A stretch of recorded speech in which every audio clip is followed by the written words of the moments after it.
On vous les a préparés avec amour. Ce sont nos thèmes du 4 à la suite. En ce début de semaine, on va découvrir ces premiers thèmes. Nous jouons ce soir avec Autour du hasard.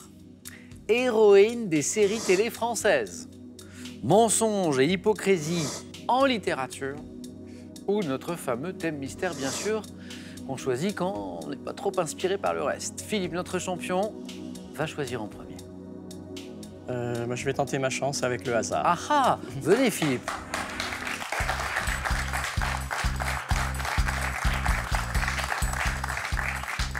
Philippe joue avec nous pour une deuxième victoire. Ce soir, pour tenter une deuxième victoire, a choisi ce thème autour du hasard. Philippe, on y va? On y va, Samuel. Top, le 19 mai 1976, pour quel jeu a-t-on organisé un tirage public diffusé pour la première fois à la télévision? Loto. En mathématiques, comment appelle-t-on la grandeur par laquelle on mesure le caractère aléatoire d'un événement? Passe. À quel biochimiste français doit-on laisser le hasard et la nécessité, publié en 1971? Quel est le nom tiré du grec désigne le calcul des probabilités appliqué au traitement des données statistiques? Dans quel jeu de hasard attribue-t-on des billets numérotés tirés au sort? La loterie. Nationale. Quel mot désigne la simultanéité fortuite de deux événements? Fortuite. Simultanéité fortuite de deux événements. Non, je ne l'ai pas. Ah, mais vous l'avez pourtant. Oui, il oui. est là, il est là. Simultanéité fortuite, c'est fortuite de deux événements, on dit que c'est une... Coïncidence. Ah oui, je sais, vous l'aviez. Le deuxième point, il était là. Un point seulement pour Philippe. La loto, la loterie, oui. Oui. La coïncidence, elle était là, la coïncidence. Le deuxième point, il était là. Ah. Mais ça ne voulait pas revenir. Alors, je reviens sur cette question de mathématiques. En maths, comment on appelle la grandeur par laquelle on mesure le caractère aléatoire d'un événement? On parle de probabilité. Probabilité, oui. Vous le saviez aussi. Oui, oui. Le biochimiste que nous cherchions, à qui on doit laisser le hasard et les nécessités, c'était Jacques Monod. Ah, non, oui, non, j'aurais pas. Et puis ce nom tiré du grec qui désigne le calcul des probabilités, on y revient en probabilité, appliqué au traitement des données statistiques, c'est un petit peu plus compliqué, c'est la stochastique. Bon, ça, je l'avais sûrement pas. Stochastique. Philippe, rien n'est joué, tout va dépendre de Joël et de Thomas. Un grand merci. Merci. Philippe. Merci.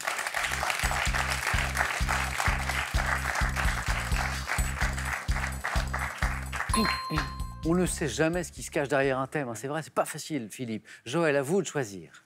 Il nous reste 3 thèmes. Il nous reste donc héroïne des séries télé françaises, le mensonge et l'hypocrisie en littérature ou le thème mystère. Alors, je vais jouer le hasard avec le thème mystère. Ah, Joël, venez jouer avec moi.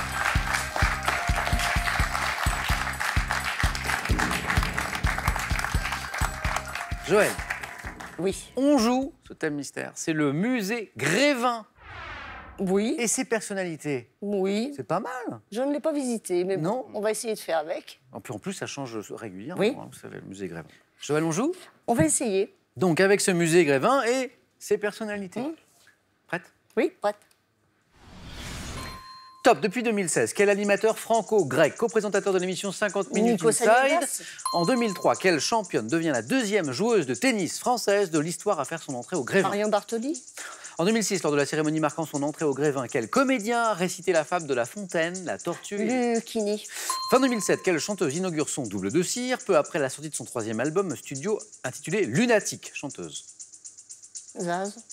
Quelle actrice italienne, ancienne épouse de Vincent Cassel, a fait son entrée au musée Grévin en 2005? Bellucci. Quel aviateur français, y figure, posant près de l'avion avec lequel il effectua la première traversée de la Manche en 1909? Lindbergh. En 2008, quel ténor français né en... C'était Blériot. C'était bien. Et un point comme Philippe, et un point comme Philippe. Alors, c'est très mal payé, Joël. C'est très mal payé. Mais oui. Parce que, et à la maison aussi, vous l'avez constaté, Joël me donne J'ai quand fait même du 3 yo-yo. bonnes réponses. Donc 3 bonnes réponses. Ça pourrait être 3 points, ben non, c'est 1 point. Tant pis. Parce qu'elles ne se sont pas enchaînées. Dommage. Alors, Nico Saliagas, c'était une bonne réponse. Fabrice Lucchini était une bonne réponse. Monica Bellucci était une bonne réponse. Qu'est-ce qui vous a manqué? Louis Blériot, l'aviateur, Oui. on en a parlé. La chanteuse qu'on cherchait, Je sais c'était pas pas du Zaz, c'était Jennifer. Ah, d'accord. Et ça, son album Lunatique. Et cette championne qui devient la deuxième joueuse de tennis française de l'histoire à faire son entrée au Grévin, c'était Amélie Mauresmo. Ah, et j'aurais la pu y première, penser. parce qu'il n'y en a pas beaucoup, la première c'était Suzanne Lenglen. Englen. Ça remonte à 1928. Joël, l'aventure se poursuit. Merci beaucoup. Merci. Philippe, quand je vous disais que rien n'est jamais joué, hein, c'est vrai. Thomas, à vous de choisir. Héroïne des séries télé françaises ou mensonge et hypocrisie en littérature?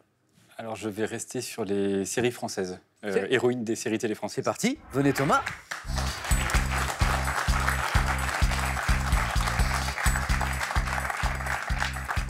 Héroïne des séries télé françaises. Au moins une bonne réponse et vous restez dans la course. 2, vous êtes qualifié. On y va? On y va. Top, quelle comédienne interprète le rôle de Chouchou dans la série Un gars, une fille adaptée aux côtés de Jean Dujardin? L'ami. Dans quelle série dont le titre est emprunté à Jacques Dutronc retrouve-t-on les personnages nommés Valérie Boulet et Fabienne Lepic? Emprunté à Jacques Dutronc. Série. Non, je ne l'ai pas. Dans quelle série diffusée à partir de 2006, Hélène Filière interprète-t-elle le rôle de Sandra Paoli qui se retrouve à la tête d'un clan mafieux? Je sais pas. En 63, quel personnage féminin dont le nom constituait le titre d'un feuilleton télévisé était incarné par Janine Villa? Je l'ai pas. Dans une série créée en 1987, quel prénom portait le médecin incarné par Julie Arnold qui partageait sa vie avec le vétérinaire Marc, interprété par... Sophie.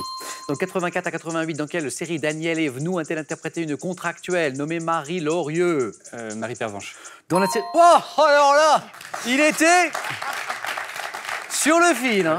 Marie Pervenche, une demi-seconde plus tard, 2 points sur le fil. Thomas, et c'est l'essentiel, vous êtes qualifié, ça c'est beau, pour le face-à-face. Restez avec moi. 3 bonnes réponses comme Joël, mais 3 bonnes réponses qui se soldent par 2 points. C'est ça l'essentiel. La série que vous connaissez, dont le titre est emprunté à une chanson de Jacques Dutronc, Fais pas ci, Fais pas ça. fais pas ci, fais pas... Ah, vous connaissez? Vous l'avez pas vu cette série qui a eu beaucoup de succès sur France 2? Je regarde plus trop, Ah, Pour tout vous sauf dire. question pour un champion. bien sûr, Bien sûr. évidemment. Cette série diffusée à partir de 2006 où Hélène Filière interprète le rôle de Sandra Paoli qui se retrouve à la tête d'un clan mafieux, Mafiosa. Mafiosa, le clan, c'est le nom de cette série. Et ce personnage féminin qui était incarné par Janine Villa, dont le nom d'ailleurs constituait le titre d'un feuilleton, c'était Jannick Aimé. Jannick Aimé. Thomas, bravo pour cette qualification. Merci.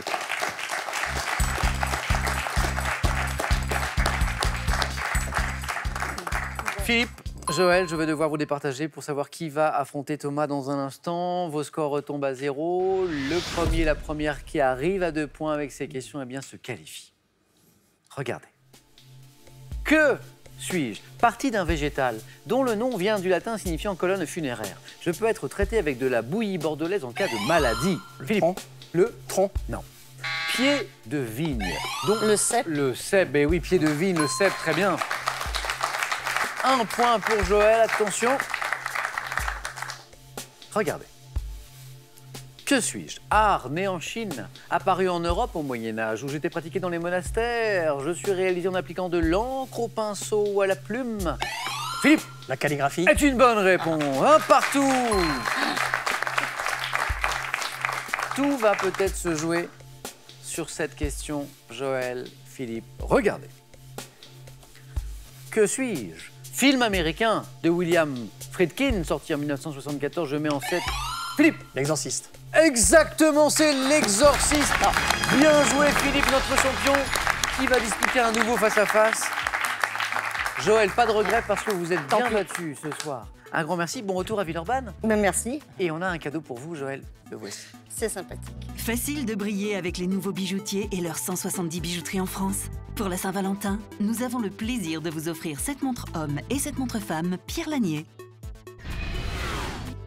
Avec ces 2 ouvrages, découvrez un art encore méconnu, pourtant en constant renouvellement venu de Chine, et retrouvez un panorama complet des plus grands artistes contemporains. Allez, le face-à-face dans un instant, mais d'abord, vous allez jouer, je l'espère, gagner à la maison soit une voiture familiale, soit 20 000 € avec une nouvelle question. Ah, pour les cinéphiles, complétez le titre de ce film. Le bon, la brute et 1, le truand, 2, le fainéant. Et ça rime. Bonne réponse, 3243 pour le téléphone par SMS 1 ou 2 ou 7 10 20, tirage au sort parmi vos bonnes réponses. Qui sera sacré ce soir? Philippe pour la 2e fois, Thomas pour la première. Réponse à tout de suite les amis, dans un instant, chez vous, chez nous, sur France 3.